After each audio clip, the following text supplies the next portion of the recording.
السلام عليكم ورحمة الله وبركاته. مرحبا بكم أيها الطلاب الكرام. اليوم سنأخذ الدرس الحادي عشر الجزء الثاني. Today we're going to take chapter 11 part 2 and we left off at the bottom عند التمرين الأول. التمرين الأول, the first exercise. اقرأ واكتب.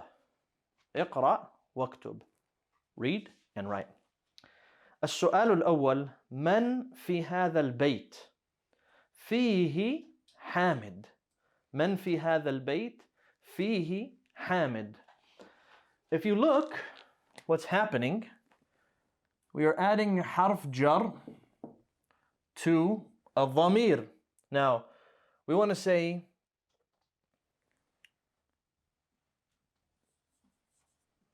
هو, right? We want to say هو here. We're talking about what is it again? The house. He says here البيت.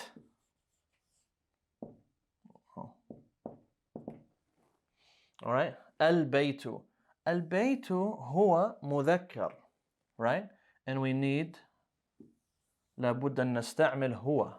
We must use هو. So how do we combine this to say in it? I don't want to say في البيت. I want to say in it. We're going to have to use the different form of هو. And we say different form. This is مرفوع. This هذا منصوب ومجرور. هذا منصوب ومجرور. And you're going to add them together. نجمعهما مع بعض. فيه. You take في, فاء ياء, plus one of these, and you get فيه. This means in it.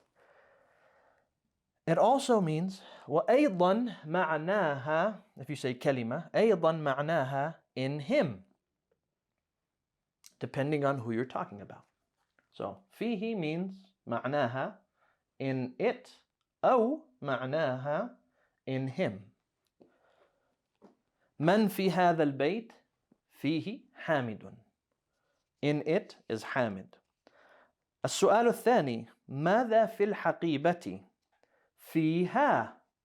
أيضا مثل, like هذه الكلمة, like this word. مثل هذه الكلمة. فيها. In it, but a feminine object, right? Feminine, أي مؤنث. كتابي وقلمي ودفتري. ما هي فيها في الجملة؟ ما هي فيها في الجملة? What is فيها in the sentence? الحقيبة. الحقيبة. ماذا في الحقيبة? What is in the bag? فيها, in it, كتابي وقلمي ودفتري, and my notebook. السؤال الثالث: من في السيارة؟ نترك الكتابة الآن. We'll stop the writing now. من في السيارة؟ فيها أبي وأمي وأخي وأختي.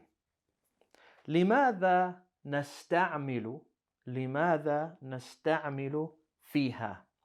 Why are we using فيها في هذه الجملة? لماذا نستعمل فيها في هذه الجملة? Why are we using فيها? You would say لأن is because السيارة مؤنثة. لأن السيارة مؤنثة. Because the word car is feminine. So when we say in it, it has to be فيها and not فيه. And if you notice, we're going to use more Arabic even if we have not taken the word. You're going to get used to hearing now. السؤال الرابع: من في المسجد, or I'm sorry, عفوا, من في مسجد الجامعة الآن؟ من في مسجد الجامعة الآن. who is in the university masjid الآن. ما فيه أحد. ما معنى أحد؟ أحد, or أولا نأخذ واحد. First we'll take واحد. واحد means one. And أحد قد يكون معناه or معناها one, but it means anyone. If you say ما فيه أحد, انتظر, hold on, سأكتبها هنا. سأكتبها هنا. I'll write it here. فيه, or he says ما فيه أحد. In it is no one, which basically means there's no one in it. Who is in the masjid or the university masjid? He said ما فيه أحد. There is no one in it. إذا قلنا من في السيارة, ماذا نقول؟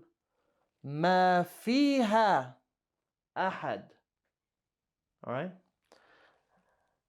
على حسب الكلمة السابقة. It depends on the previous word. If it's مؤنث, use فيها. If it's مذكر, use فيه. But أحد is used to say anyone. If you say هل أحد يريد, does anyone want? You wouldn't say هل واحد يريد. One is like saying the number one. All right? Not just the number one, like if you say قلم واحد, you wouldn't say قلم أحد. Okay? It's like saying, this is more like anyone. Okay? When you say any one person. So I'd say قلم أحد means someone's pen. قلم واحد means one pen. Okay? Now, if you use like on 11 or something like that, like if you say أحد عشر, yeah, when it starts becoming مضاف, the meaning can change to be one. Or the well-known statement of Bilal ibn Rabah, where he used to say أحد أحد, where he would make that dhikr, or just saying Allah is one, Allah is one. But that's because there is a word that is mustatir, that is hidden.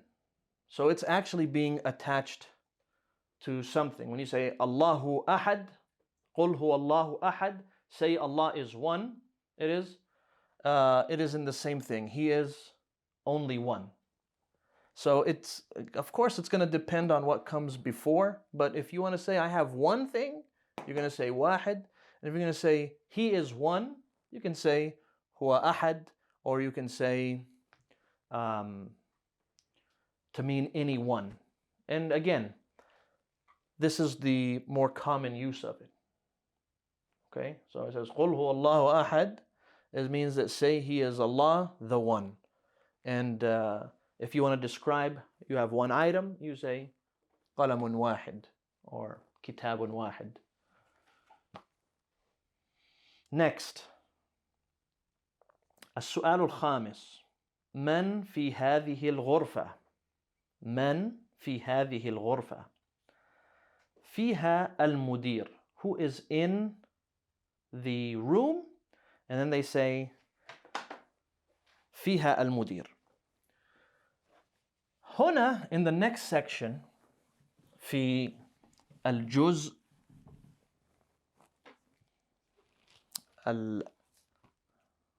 الآخر, in the next one, or التالي we should say, everything is أحب. أحب أبي وأمي. أحب أخي وأختي. أحب زميلي. أحب أستاذي. أحب الله. أحب النبي صلى الله عليه وسلم, and أحب اللغة العربية. If you notice, all the words that come after أحب, they have a fatha at the end of them. And the reason why they have a fatha is because your like or your love is the action, the action that you're doing is extending to that person. It's not just within yourself. So you say, أحب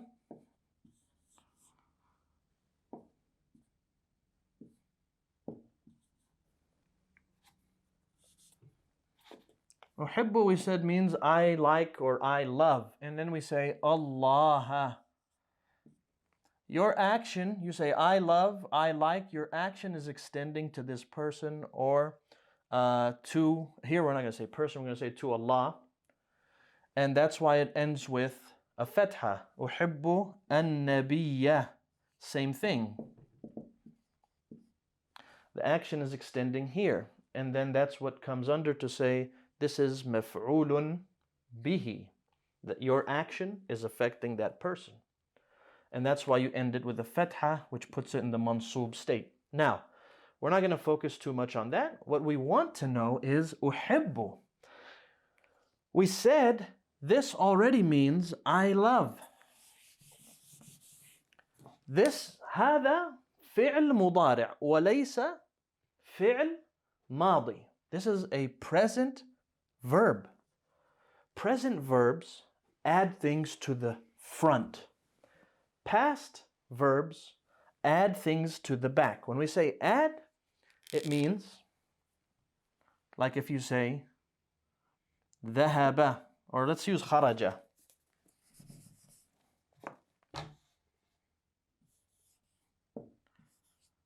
خرج.